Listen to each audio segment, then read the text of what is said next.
اعوذ باللہ من الشیطان اللعین الرجیم بسم اللہ الرحمن الرحیم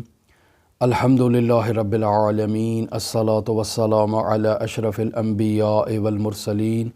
وعلی آلہ طیبین الطاہرین المعصومین الذین اذھب اللہ عنہم الرجس وطہرہم تطہیرا اللہم صل علی محمد وآل محمد وعجل فرج قائم آل محمد۔ عزیزان محترم، ہم نے آپ کی خدمت میں گزشتہ گفتگو قبض اور بسط سے متعلق بیان کی، وہ امور کے جو انسان کی زندگی میں بندش ایجاد کرتے ہیں اور وہ امور کے جو انسان کی زندگی سے بندش کا خاتمہ کرتے ہیں۔ لہٰذا انہی امور کے بیان میں اس مطلب کو ذکر کیا گیا کہ انسان قبرستانوں میں جائے، وہاں مدفون انسانوں سے عبرت حاصل کرے۔ قبرستانوں میں جانا انسان کی زندگی میں بندش کے خاتمے کا باعث بنتا ہے، اور قبرستانوں سے دوری یعنی ارواح مؤمنین سے دوری، ان کی قبور سے دوری انسان کی زندگی میں بندش کو ایجاد کرتے ہیں۔ تو اب یہاں یہ سوال پیدا ہوتا ہے کہ مؤمنین کی قبور کی زیارت کے کیا آداب ہیں؟ حضرت امام موسیٰ کاظم علیہ آلاف و تحیت و ثنا سے ایک روایت ہماری نظروں سے گزری کہ امام فرماتے ہیں کہ جو ہماری قبروں میں یعنی ہماری زیارت کے لیے ہمارے پاس نہیں آ سکتا، اسے یہ چاہیے کہ وہ مؤمنین کی قبور کی جا کر زیارت کرے، چونکہ مؤمنین کی قبور کی زیارت کرنے سے بھی اسے ثواب ملے گا، اس کی زندگی سے یہ بندش کا خاتمہ ہو جائے گا۔ لہٰذا اگر کوئی شخص ائمہ معصومین علیہم الصلاۃ والسلام کی زیارت کے لیے نہیں جا سکتا تو اسے یہ چاہیے کہ وہ باقاعدہ مؤمنین کی قبور کی جا کر قبرستانوں میں زیارت کرے اور وہاں سے عبرت حاصل کرے۔ سوال آداب کیا ہیں؟ تو جیسے ائمہ معصومین علیہم الصلاۃ والسلام کی زیارت کے آداب میں یہ ہے کہ انسان پاکیزہ لباس پہن کر جائے۔ تو جب انسان نے قبرستانوں کا رخ کرنا ہے تو وہاں جانے کے لیے بھی انسان کو پاکیزہ حالت میں پاکیزہ لباس پہن کر جانا ہے، اور پھر جب جائے انسان قبرستانوں میں تو وہاں انسان کی یہ کوشش ہونی چاہیے کہ میت کے پیروں کی جانب سے وہ میت کی طرف جائے، یعنی جب کسی قبر کی طرف جا رہا ہے تو اس کے سر کی جانب سے وہ اس کی طرف نہ بڑھے، بلکہ اس کے پیروں کی جانب سے وہ اس کی جانب بڑھے۔ اور اگر اس حالت میں وہ ننگے پیر جا سکتا ہے تو یہ آداب کی رعایت کے مطابق ہے۔ پھر انسان میت کے روبرو کھڑا ہو کر اور اس قبر کے روبرو کھڑا ہو کر اس کے لیے دعا کرے۔ انسان اپنا چہرہ قبلہ رخ کر لے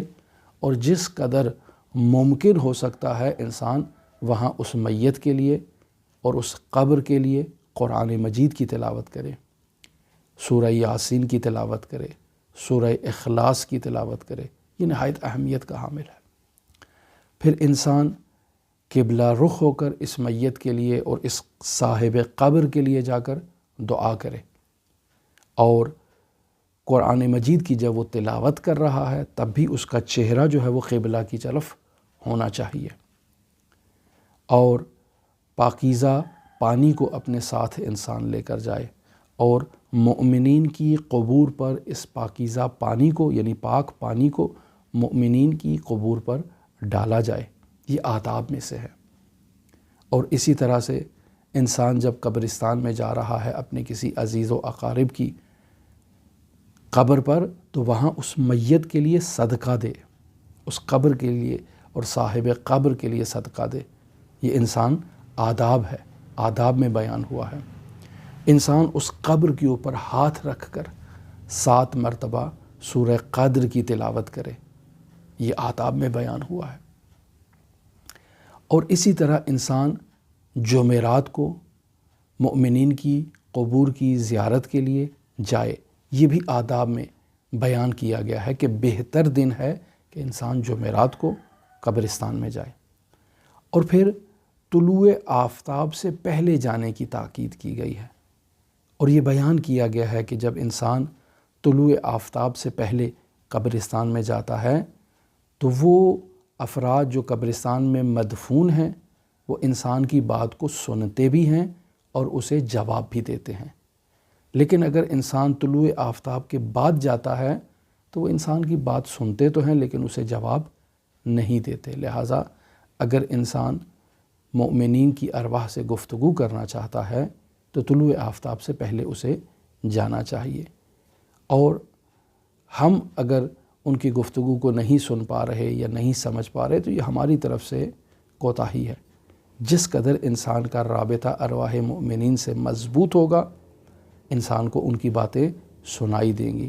اگر انسان آئندہ کی خبریں جاننا چاہتا ہے،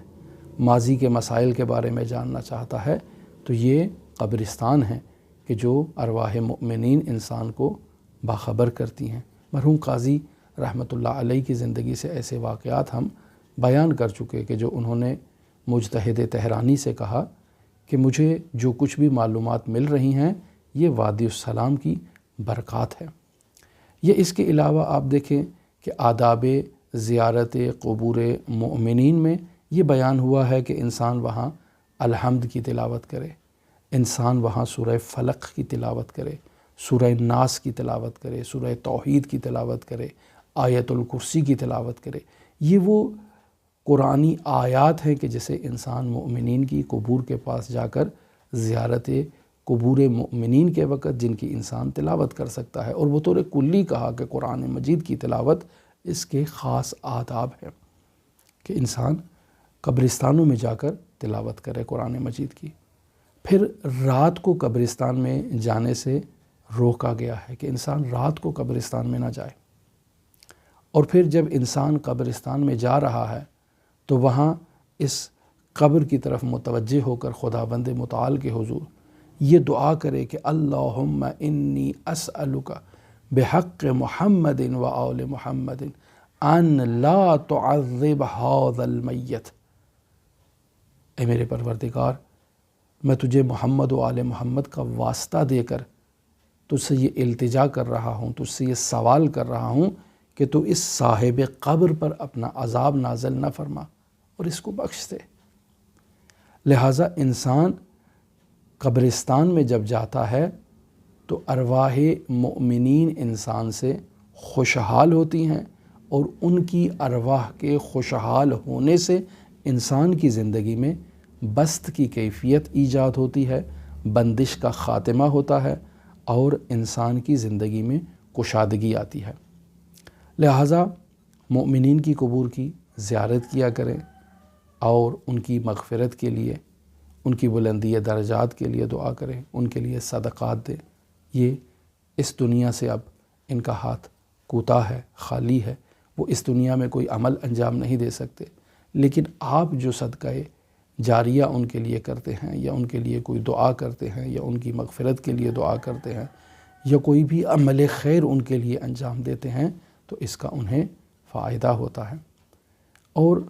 فلسفی اعتبار سے بھی اگر دیکھا جائے تو انسان جس کا اس دنیا سے رابطہ منقطع ہو چکا ہے اور وہ اب عالم برزخ میں ہے،